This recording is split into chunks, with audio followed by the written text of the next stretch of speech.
Imagine walking into work on a Monday morning. You admire your CEO. You believe in the company's mission. You spend years helping build a product that changes the world. Then one day, you're escorted out of the building.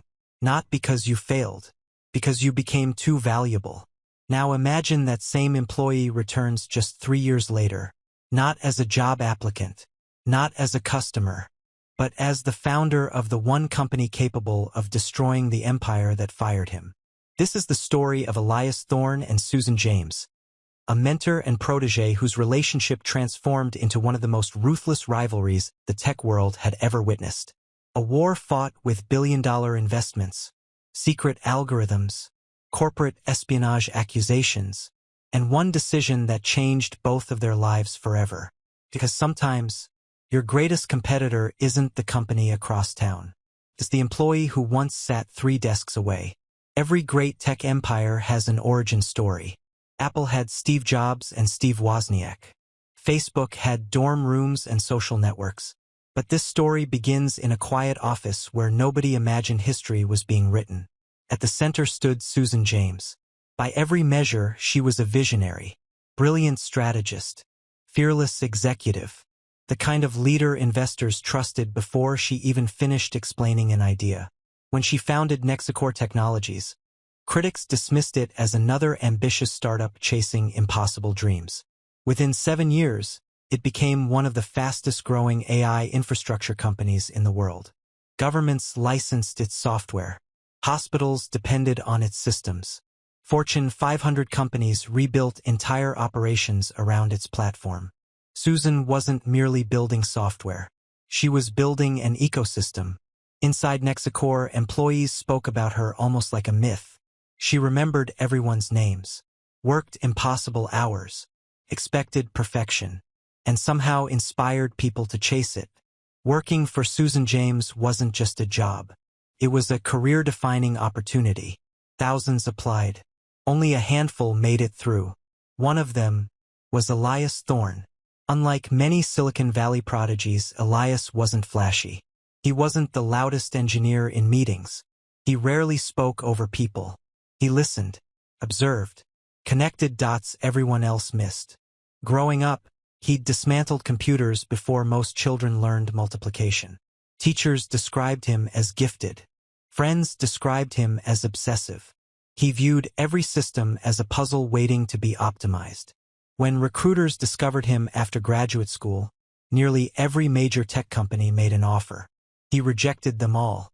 Instead, he chose NexaCore, not because they offered the highest salary, but because Susan James had given a presentation that changed his life. She'd said something simple. "We're not automating work. We're amplifying human potential." Elias believed every word. On his first day, he arrived before sunrise. The security guard assumed he was lost. He wasn't. He simply wanted extra time to explore the codebase before everyone else arrived. Within weeks, senior engineers noticed something unusual. Problems scheduled for month-long development cycles mysteriously disappeared overnight. Entire performance bottlenecks vanished. Complex bugs no one understood suddenly had elegant solutions. People began asking, "Who fixed this?" The answer was almost always the same: Elias. Susan noticed too. She rarely complimented employees publicly. But after 6 months, she invited Elias into her office. No assistants, no executives, just the CEO and a young engineer. According to company legend, the meeting lasted 4 hours. Nobody knows exactly what was said, but everyone noticed what happened afterward. Elias no longer worked on ordinary projects. He was assigned directly to Susan's strategic initiatives, the projects no one else even knew existed. Inside NexaCore, this was the closest thing to joining the inner circle. And for a while, everything worked. Susan supplied vision. Elias supplied execution. Together, they pushed the company years ahead of its competitors. Investors celebrated. Customers multiplied. Revenue exploded. Industry magazines called Susan the Queen of Applied AI. Employees joked that Elias was the ghost inside the machine. Invisible, but indispensable. It seemed like the perfect partnership, until success introduced something neither of them expected. Power. Because power changes conversations. It changes priorities. And eventually, it changes people. The first disagreement sounded insignificant. Product roadmap meeting. Executives debated whether the next generation of NexaCore's AI should remain enterprise-only or become accessible to independent developers. Susan wanted control, exclusive partnerships, premium pricing, protect the ecosystem. Elias disagreed. Innovation, he argued, grows faster when everyone has access. Restrictions slow progress. At first, it remained a healthy debate. The board appreciated hearing different viewpoints. But over the following months, those disagreements became more frequent. Then sharper. Susan believed companies needed structure before scaling. Elias believed speed mattered more than control. Neither was entirely wrong. But neither wanted to compromise. Employees began quietly choosing sides. Some believed Susan had the experience. Others believed Elias represented the future. The tension spread through NexaCore like invisible electricity. Nobody discussed it openly. Everyone felt it. Then came Project Atlas. The project that would either redefine artificial intelligence or destroy everything they had built. Atlas wasn't just another software update. It was designed to predict human decision-making in real time.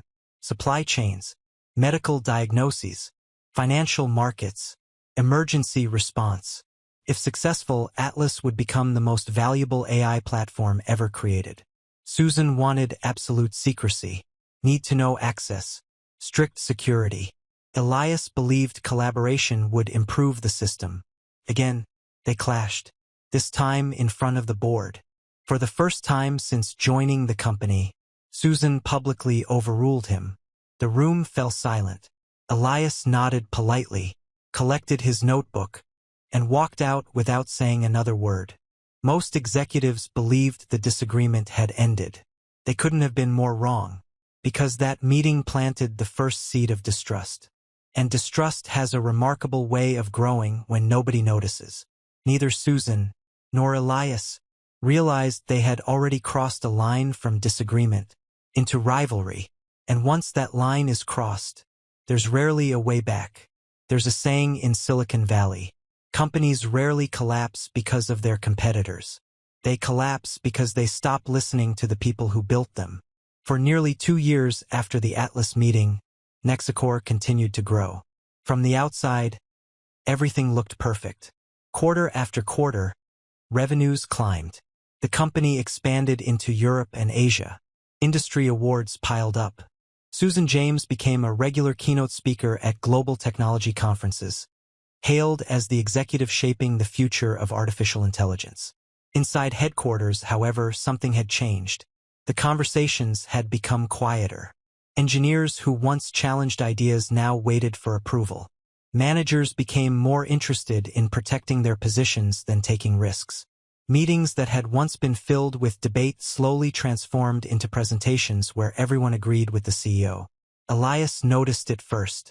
Innovation had slowed. Not because the engineers were less talented, because they had become afraid of being wrong. One afternoon, Elias walked through the development floor and noticed something unusual. The whiteboards were clean. Months earlier, they had been covered with sketches, algorithms, impossible ideas, and crazy experiments. Now they were blank. An engineer quietly explained why. No one wants to spend 2 weeks building something just to hear that leadership already decided. That sentence stayed with Elias. It wasn't just about software anymore. It was about culture. The company that had once encouraged bold thinking was beginning to reward caution. And caution rarely changes the world. Still, Elias tried to fix things from the inside. He proposed an innovation lab, an independent team with permission to experiment outside the normal corporate structure. The concept was simple. Give brilliant engineers room to fail. Most breakthrough technologies began as failed experiments anyway. Susan rejected the proposal. Not because it lacked merit, because the timing was wrong. NexaCore had investors to satisfy, governments depending on its systems, major contracts worth billions. "We're no longer a startup," she told him. "We can't afford chaos." Elias responded with a sentence that several people in the room would remember for years. "We can't afford comfort either." The room fell silent. Neither of them raised their voice. They didn't need to. The disagreement had become philosophical. Susan believed responsibility came with scale. Elias believed scale demanded even greater innovation. Both perspectives made sense. But companies rarely survive when their two strongest leaders are pulling in opposite directions. Then came the first leak. An anonymous technology blog published details about Project Atlas. Not the complete design. Just enough information to prove someone inside NexaCore had spoken. The internet exploded. Competitors accelerated their own AI programs. Investors demanded answers. Journalists camped outside headquarters. For the first time in company history, Susan found herself playing defense. An internal investigation began immediately. Every employee with Atlas access was questioned. Emails were reviewed. Security logs examined. Meeting recordings replayed. Weeks passed without answers. Then suspicion shifted toward Elias. There wasn't much evidence. Just coincidence. He had opposed Atlas's secrecy. He had access to every major system. And recently he'd met with several venture capital firms. To Elias, those meetings were harmless. Recruiters had reached out constantly over the years. He had politely declined every offer. But perception can become reality inside a frightened company. Whispers spread through the hallways. "Maybe he's leaving. I heard he's starting something. Did you see legal reviewing his files?" No one knew the truth. Rumors filled the gaps. One evening, Susan invited Elias into the executive conference room. Only the two of them. The room overlooked the city skyline. The same skyline they'd admired countless times after successful product launches. This meeting felt different. Susan spoke first. "Are you building another company?" Elias looked genuinely surprised. "No." "Have you shared Atlas information?" "No." "Can you prove it?" The question lingered. Elias leaned back in his chair. "I shouldn't have to." For several long seconds, neither of them spoke. Years of trust hung in the balance. Finally, Susan sighed. "I need certainty. And I need trust." Neither received what they wanted. The investigation continued. Months later, independent cybersecurity experts identified the real source of the leak. A contractor working for a third-party vendor. Completely unrelated to Elias. The company quietly closed the investigation. No formal apology followed. No announcement clearing his name. To leadership, the crisis had ended. To Elias, the damage had already been done. Something fundamental had broken. He no longer felt like a partner. He felt replaceable. Soon afterward, another event accelerated everything. The board announced a company-wide restructuring. Departments merged. Budgets tightened. New layers of management appeared almost overnight. Elias's experimental research division was dissolved. His engineers were reassigned. Projects he'd spent years developing disappeared into larger corporate roadmaps. When he confronted senior leadership, they described it as a business decision. Efficient, necessary, strategic. To Elias, it felt personal. The final straw arrived during the annual executive summit. Hundreds of employees packed into the auditorium. Susan stood on stage outlining NexaCore's vision for the next decade. At one point she declared, "Our greatest strength isn't any individual. It's the system we've built together." Most people applauded. Elias did not, because he understood the message. For years, employees had viewed him as indispensable. Now leadership was making it clear that no one was. After the presentation, Susan found him backstage. "I hope you understand." "I understand perfectly," Elias replied. "You've built a company where loyalty is expected, but trust has to be earned every day." Those were the last words they exchanged as colleagues. 3 weeks later, Elias received a calendar invitation from Human Resources. 15 minutes. Conference Room C. No agenda. Every experienced employee knows what that means. Inside the room sat two HR representatives, a member of legal, and Susan. The decision, they explained, was part of the restructuring. His role had been eliminated. He would receive generous severance. His stock options would partially vest. The company thanked him for his contributions. It was all perfectly professional, perfectly legal, perfectly devastating. Elias listened without interruption. He signed the paperwork, closed the folder, then stood up. Before leaving, he looked directly at Susan. "I came here because I believed we were building the future. I still believe that. But now, I'll build it somewhere else." No shouting, no threats, just quiet certainty. An hour later, security escorted him from the building, not because he had caused trouble, but because company policy required it. Employees watched through glass walls as the man many considered the company's greatest engineer carried a single cardboard box to the parking lot. No dramatic music, no speeches, just silence. Within days, the industry moved on. Another executive departure, another restructuring, another headline forgotten. But one venture capitalist saw opportunity where others saw an ending. Less than a month later, Elias received an unexpected phone call.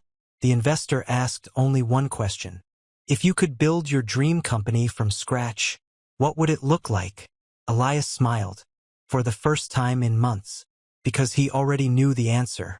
And that answer was about to start the biggest technology war the industry had ever seen. Most people think billion-dollar companies begin with billion-dollar ideas. They don't. They begin with a question. For Elias Thorne, that question was painfully simple. If I had complete freedom, what would I build? For weeks after leaving NexaCore, he disappeared from public view. No interviews, no social media, no conference appearances. Industry reporters speculated that he was taking a long vacation after years of nonstop work. They were wrong. Elias had rented an old warehouse on the edge of the city's technology district. The building wasn't glamorous. The heating barely worked. The furniture came from liquidation sales.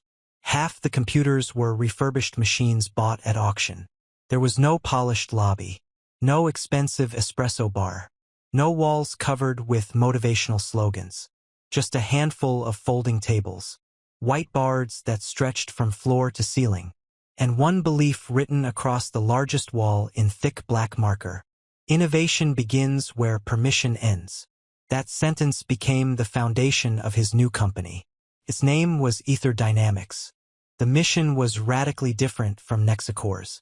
Instead of building closed systems controlled by one company, Aether would create an AI platform that anyone, from students to startups to multinational corporations, could build upon.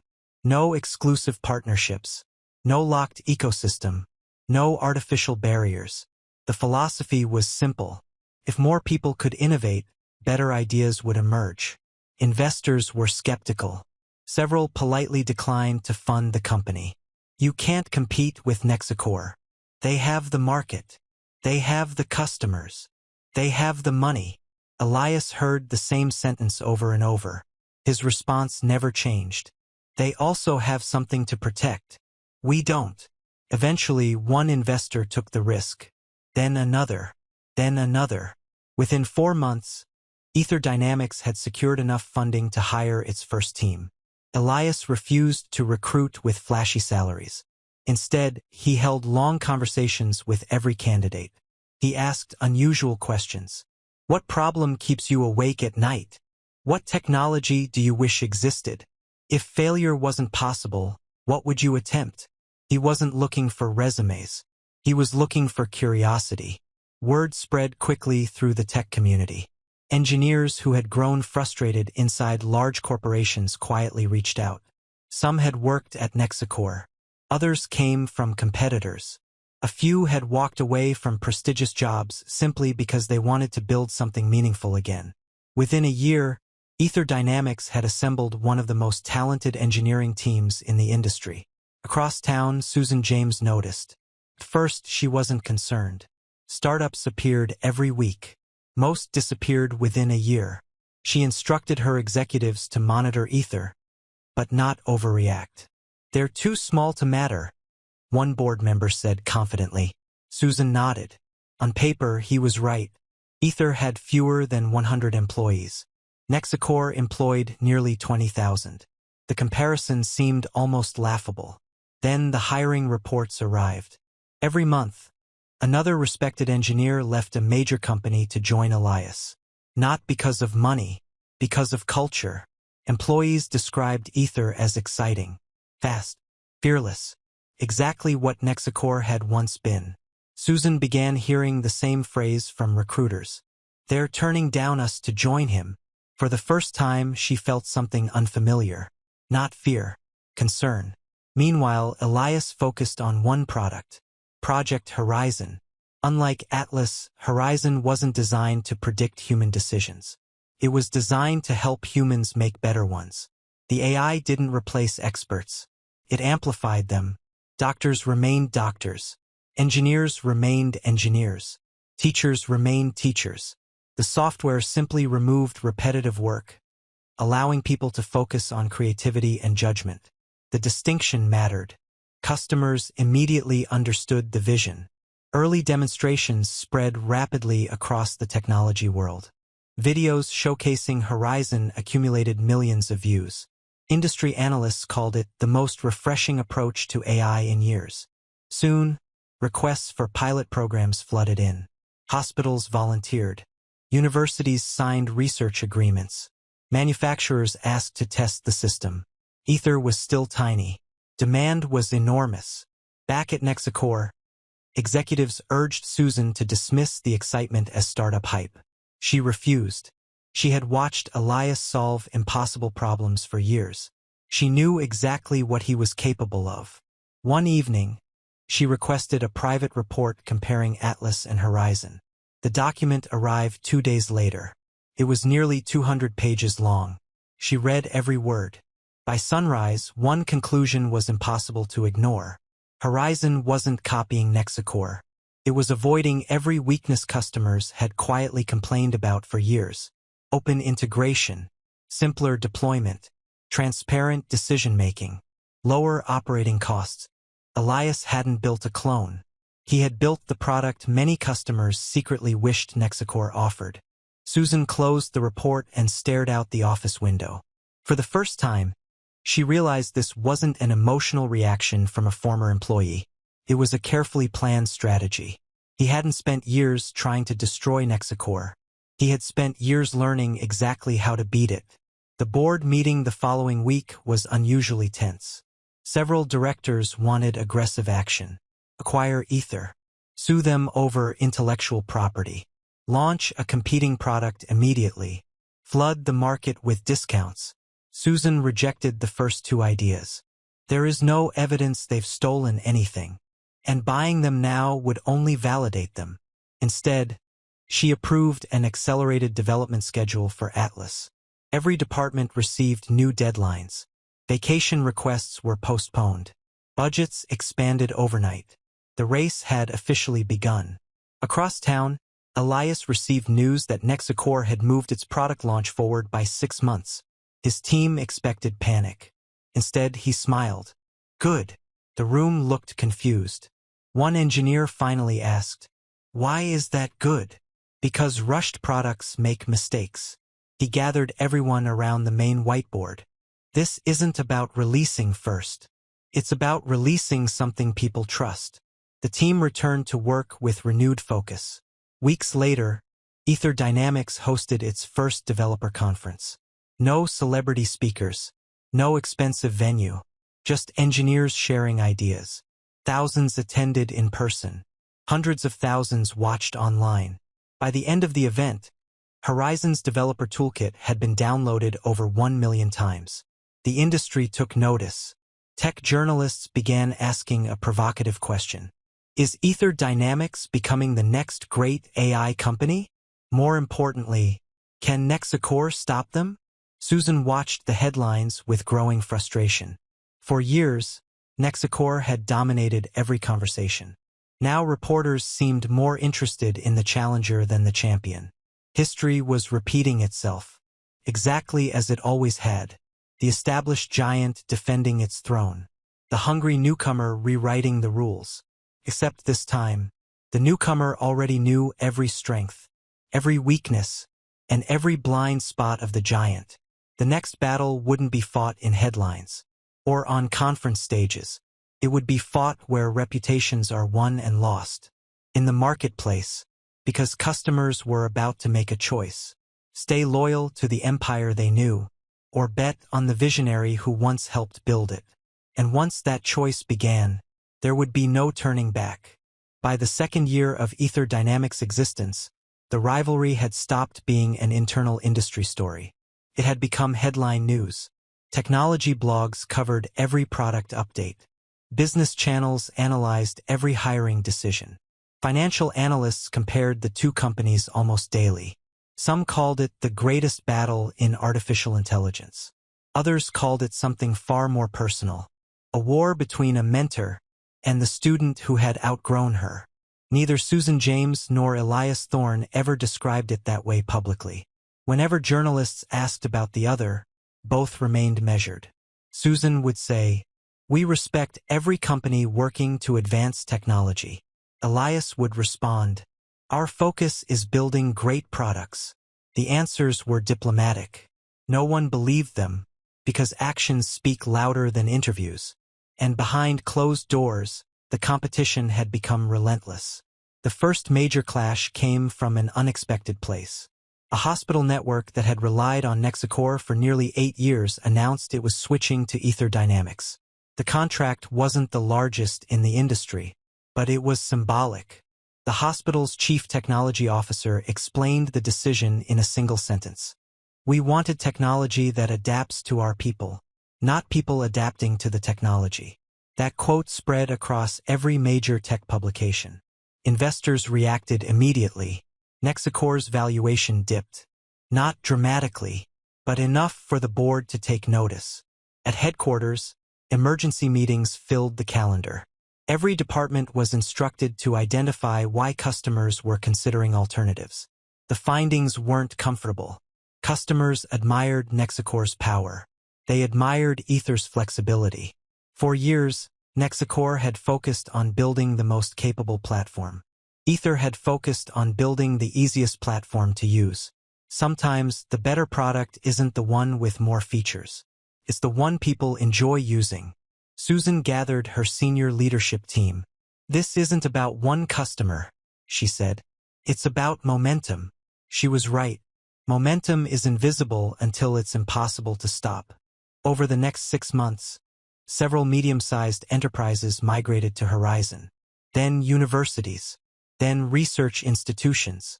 Not because NexaCore had failed, because Aether felt fresh, young, collaborative. It reminded people of what innovation used to feel like.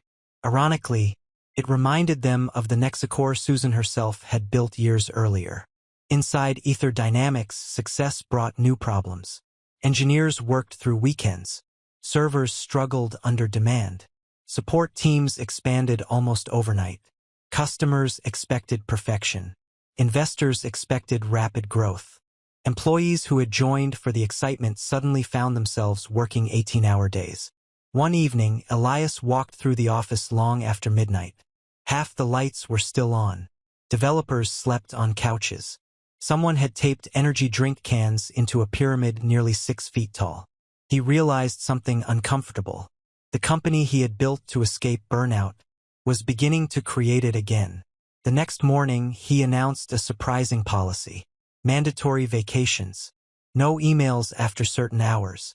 Smaller product releases instead of exhausting marathon launches. Some investors hated the decision. Growth might slow. Deadlines might move. Elias didn't care. "We're building a company," he told them. "Not burning one down." Employees noticed. Morale improved.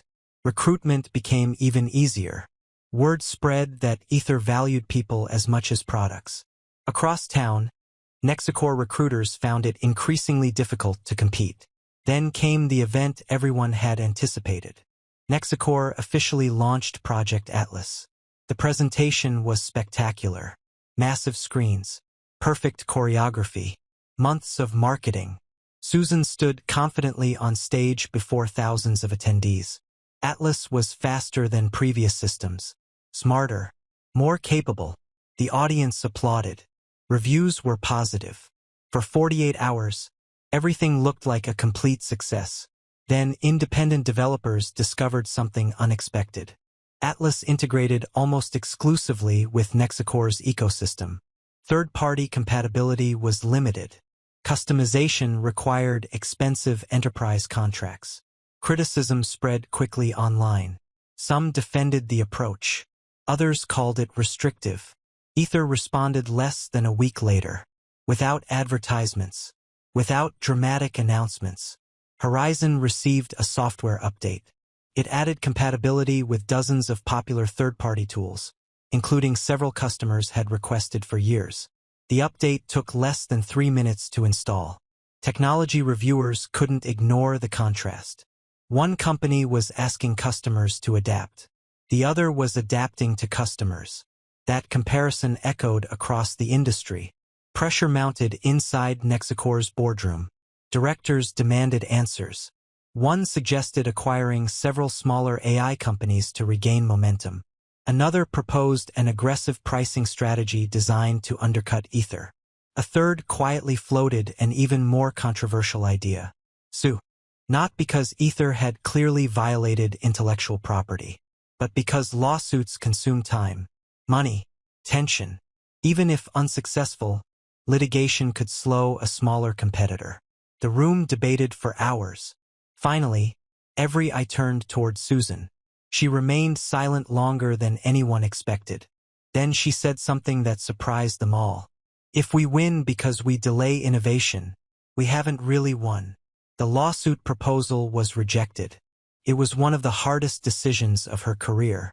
She understood the temptation, but she also understood the cost. Innovation built reputations. Litigation rarely did. Months later, both CEOs unexpectedly attended the same global technology summit. Thousands packed the convention center. Reporters waited outside. Speculation reached fever pitch. Would they finally confront each other? Would one attack the other publicly? Instead, fate intervened. Backstage, the two found themselves waiting in the same hallway before separate keynote speeches. For the first time in nearly 3 years, they were alone. No lawyers. No board members. No cameras. Just silence. Susan spoke first. I heard Horizon's doing well. It is, Elias replied. Another pause. You always wanted open systems. I still do. Susan nodded slowly. I thought protecting the company meant protecting the product. Elias looked at her for a moment. And I thought protecting the product meant trusting the people. Neither apologized. Neither accused. There wasn't enough time. An event coordinator opened the stage door. 5 minutes. Susan extended her hand. After a brief hesitation, Elias shook it. Not as friends. Not as enemies. As competitors who understood exactly what the other had sacrificed. Then they walked onto separate stages. The audience never knew what had happened backstage. But something had changed. The rivalry remained. The bitterness had softened. Both finally understood a truth that had taken years to learn. Neither company existed despite the other. Both had become stronger because of the competition. Over the next several years, the industry evolved rapidly. NexaCore remained a global powerhouse. Aether Dynamics continued to grow into one of the world's most respected AI companies. Some customers chose one. Some chose the other. Innovation accelerated because each refused to stand still. Ironically, the greatest contribution either company made wasn't a single product. It was forcing the other to become better. History would remember them as rivals. But the people who worked beside them remembered something different. 2 brilliant minds. 2 different philosophies. 1 shared goal. Building the future. The future simply turned out to be big enough for both. Yet one final question remained. After everything that had happened, after the headlines, the boardroom battles, the sleepless nights, and the years of relentless competition, who really won? The answer might surprise you. In every great rivalry, there comes a moment when the world stops asking who is winning and starts asking what was actually won. Years had passed since the peak of the NexaCore Aether conflict. The headlines had softened. What was once described as a tech war was now called a defining era in artificial intelligence. Both companies still existed. Both were thriving in different ways. But the intensity had changed. The battlefield was no longer explosive product launches or emergency boardroom meetings. It had become something quieter, steady evolution, controlled competition, and progress that no longer needed chaos to survive. Susan James stood on the top floor of NexaCore's headquarters late one evening. The city below shimmered with light. The same city she had looked at for years while building her empire. On her desk were reports. Not urgent, not dramatic, just numbers, stable growth, satisfied clients, a mature company operating at global scale. But one detail caught her attention. A new industry study had just been released. For the first time in over a decade, NexaCore was no longer the unquestioned leader in AI infrastructure. That title was now shared with Aether Dynamics. She didn't react immediately. There was no anger, no surprise, only reflection, because deep down, she had known this moment would eventually arrive. Across the city, Elias Thorne sat in a quieter office than people expected for a company of Aether's size. No giant glass tower, no extravagant architecture, just a space designed for thinking. On the wall hung the same phrase that had been there since day one. Innovation begins where permission ends. But now, beneath it, another line had been added by an unknown employee years earlier. Sustainability begins where ego ends. Elias had never removed it. A joint technology summit had been announced that year. Not a merger, not an acquisition, just collaboration between two companies that had shaped an entire industry. Reporters called it the end of the war. Both CEOs rejected that description. In their words, nothing had ended. It had simply matured. At the summit, Susan and Elias were scheduled to speak on the same panel. The topic was not rivalry. It was responsibility, the future of AI governance. The audience expected tension. They didn't get it. Instead, they got something far more unexpected. Understanding. Susan spoke first. We used to think innovation required control. Elias responded, and we used to think it required freedom alone. She nodded. The truth is somewhere in between. For once, he replied. We agree. The audience laughed lightly, but it wasn't comedy. It was recognition. Two people who had spent years pushing against each other had finally arrived at the same conclusion from opposite directions. After the panel, they walked outside the venue together. No cameras nearby. No reporters close enough to interrupt. Just a rare moment of silence in a life that had rarely offered any. Susan spoke first. Do you ever regret it? Elias knew exactly what she meant. The conflict, the restructuring, the departure, the war. He thought for a moment. No, he said honestly, because if none of it had happened, I don't think either of us would have built what we did. Susan looked at him. That's a convenient answer. It's the only true one I have. A pause. Then she nodded. I think I understand that now. The legacy of NexaCore and Aether Dynamics became a case study in universities around the world, not just for business strategy, but for something more complex, the nature of competition itself. Students debated endlessly. Was Susan right to prioritize structure and scale? Was Elias right to prioritize openness and speed? Professors gave the same answer every time. Both were necessary. Neither was sufficient alone. And the tension between them was what drove progress forward. Years later, a documentary crew asked former employees a simple question. Who won the tech war? The answers varied. Some said NexaCore for its global dominance. Some said Aether for reshaping how AI systems were built. Others refused the premise entirely, because from their perspective, there had never been a winner, only two forces that pushed each other further than either could have gone alone. The final scene of the documentary showed something simple: a developer working late at night, a NexaCore system running beside an Aether integration tool. Two competing philosophies. One shared workspace. One shared goal. Solving problems humans couldn't solve alone. And perhaps that was the real ending of the story. Not destruction. Not defeat. But transformation. Because in the end, Elias Thorne did not become Susan James's downfall. And Susan James did not crush Elias Thorne. Instead, they became the reason each other evolved. And the tech war that once threatened to tear an industry apart, I ended up building it. If you enjoyed the story, subscribe for more cinematic tech dramas and real-world inspired rivalries. Drop a comment below and tell us, who do you think was right, Susan James or Elias Thorne?